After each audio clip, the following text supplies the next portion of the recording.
बहरा में समाचार अपन सुनावा। तू कैसे बाड़ुए धनिया मुँह खोल के बतावा।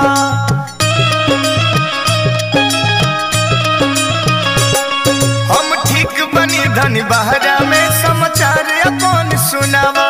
तू कैसे बाड़ुए धनिया मुँह खोल के बतावा।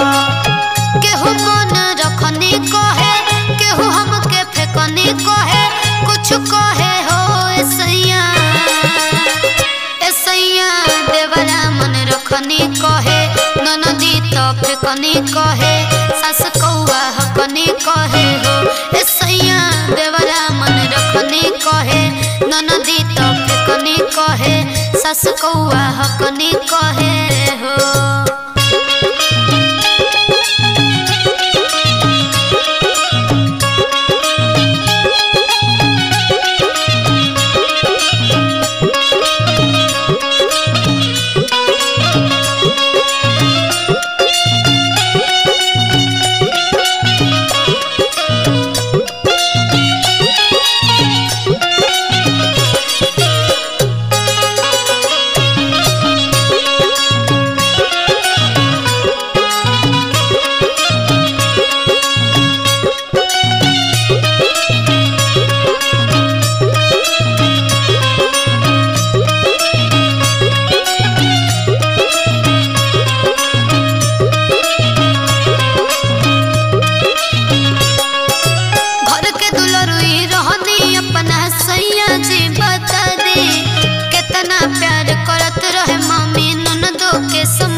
सुना तू पढ़ल लिखल बाड़ू धनिया केहू से जुबान न लड़ई हा।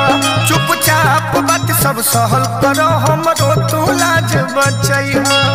केहू तिरछा तकनी कहे, केहू बात पकनी कहे, कुछ कहे हो ऐसैया ऐसैया देवरा मन रखनी कहे, ननदी तो फेकनी कहे, सास कौआ हकनी कहे हो ऐसैया देवरा मन रखनी कहे, ननदी तो फेकनी कहे, सास कौआ हकनी कहे हो।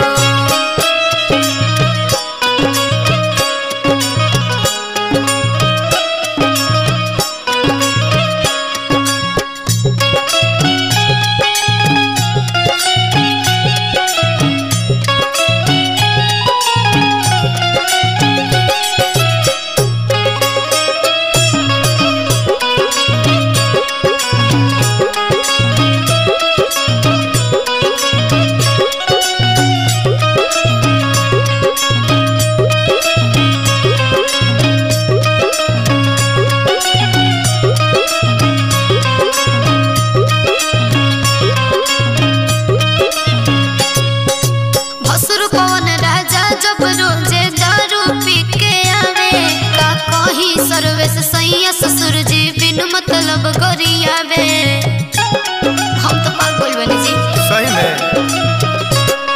टाइम से खइहा पीहा हो धन जुल्म बटे बड़ी काफी। चल घर परिवार सब का ओर से धन मांगतनी हम माफी।